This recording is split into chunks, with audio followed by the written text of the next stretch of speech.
I think, ito na lang ang sasabihin ko. Our actions will define what he just said. Hindi ako pupunta dito sa i-deny ko, whatever. Hindi na lang.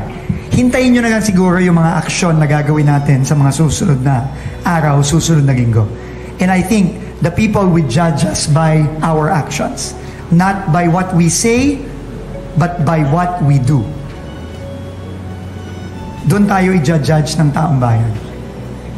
At uulitin ko, sinabi ng Pangulo, walang kamag-anak, walang kaibigan, walang kaalyado.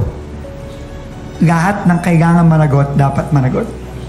And our actions in the next few weeks, I think, will allow the people to judge us whether meron ba tayong sinasanto o wala.